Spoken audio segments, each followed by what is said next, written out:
Y otro de los muchísimos asuntos desplazados por la crisis es la situación de la justicia. Ustedes recuerdan que hace muy poco tiempo vivíamos inmersos en su problemática.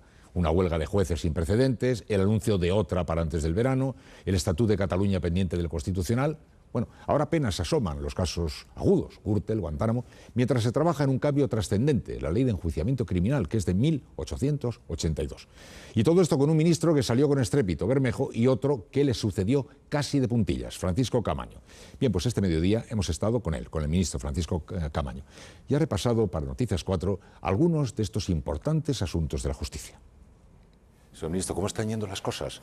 ¿Este silencio es porque se ha pacificado un poco la cosa o sencillamente porque nos hemos distraído? Yo creo que este silencio es porque se está trabajando y la justicia debe de trabajar siempre con prudencia y con los silencios necesarios para alcanzar buenos resultados. Es importante que se tenga en la conciencia de todos los españoles el esfuerzo que en los últimos 5 años está haciendo el Gobierno en esta materia. De hecho, por solo dar un dato, hoy la Administración de Justicia dispone de un 150% más de recursos que hace 5 años. Yo he comprometido en mi comparecencia parlamentaria en el Congreso de los Diputados un esfuerzo extraordinario de 600 millones de euros en estos 3 próximos años. Estamos trabajando en diversas mesas, una sobre la modernización, otra mesa sobre las cuestiones de conciliación de la vida familiar y laboral de los jueces y de las juezas, que son cada vez más en nuestro país, y otra también sobre mejoras de naturaleza procedimental para simplificar los recursos y hacer llegar también pedagógicamente a todos los españoles que la Constitución nos da el derecho al juez, pero lo que no dice la Constitución es que tengamos derecho a agotar casi hacia el infinitum una cadena sucesiva de recursos que hace que los asuntos se prolonguen años y años innecesariamente. Tenemos un registro civil que son 8.000 islas en un territorio, con una estructura decimonónica absoluta, incomunicados entre sí, cuando podríamos tener el registro civil de España, es decir, una base de datos con la página de cada español, cuándo nace, cuándo se casa, qué hijos tiene, y tenerlo en un soporte informático ágil, directo e inmediato. ¿Va a haber huelga? Yo tengo la sensación, por lo que vamos trabajando, que las diversas mesas de las que he hablado avanzan bien, con muchos progresos, y lo que van manifestando las asociaciones, nuestros interlocutores, es que son mensajes positivos para que ese paro anunciado no se llegue a producir. El Constitucional y el Estatut. He de reconocer que técnicamente, como constitucionalista, soy consciente de que es un asunto complejo, difícil, donde está en juego el modelo territorial de Estado, pero estoy convencido de que el Tribunal concluirá su tarea lo antes posible y que está haciendo ese esfuerzo y que su sentencia tendrá la argumentación suficiente, el fundamento suficiente para que sea entendida y acatada por todos. La Audiencia Nacional y sobre la jurisdicción universal.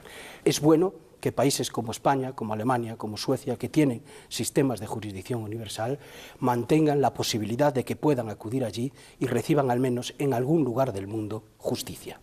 Ahora bien, como todas las cosas en esta vida tienen que ser aquilatadas a las realidades, y no es lo mismo exigir jurisdicción universal frente a países que no son democráticos ni tienen cultura de derechos cívicos, como hacerlo en relación con países que comparten ese mismo fundamento democrático y esa misma cultura de los derechos y libertades. Concretamente, ¿Estados Unidos? Concretamente Estados Unidos, Israel y algunos otros que forman parte, insisto, de un entramado democrático asumible por todos. En esos casos, la Fiscalía General del Estado y algunos jueces también, siguiendo pautas elaboradas científicamente por la doctrina española, están defendiendo la posibilidad de aplicar una regla de subsidiariedad. Es decir, si hay investigaciones o procesos abiertos en esos países, esperemos antes de que se pueda admitir o profundizar aquí en esas causas. Se quiere modificar el procedimiento penal para que el juez no sea el que promueva la investigación, la lleve adelante y al tiempo lo juzgue. Si quien juzga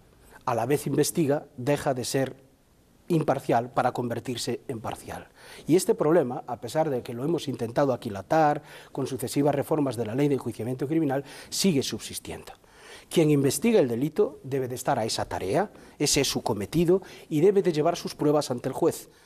Pero claro, el juez tiene que ser imparcial absolutamente y operar como un garante frente a las pruebas que le son. Es quizá la última gran reforma procesal que tiene que hacer España desde el año 1978, desde que entró la Constitución. ¿Es posible que esto mismo esté perjudicando a esta jurisdicción universal de la Audiencia Española, que ven a nuestro juez actuando ahora como un juez cuando todavía está en la fase de instrucción? Al ser los instructores jueces para los países de nuestro entorno, para Estados Unidos, para El Salvador, donde hay algunas causas también pendientes, para otros, da la sensación de que eso ya está en fase no de averiguación, sino que ya se ha averiguado, que en España ya consideramos que hay imputados y delitos y que ahora estamos en fase de juzgar, lo cual resulta muy equívoco para todos, en efecto. Oiga, ¿y qué posibilidades existen de que acabe lo que es o parece que es una alineación política manifiesta de los órganos directivos de la justicia con los partidos políticos? Todos los ensayos que se han hecho hasta ahora por distintas fuerzas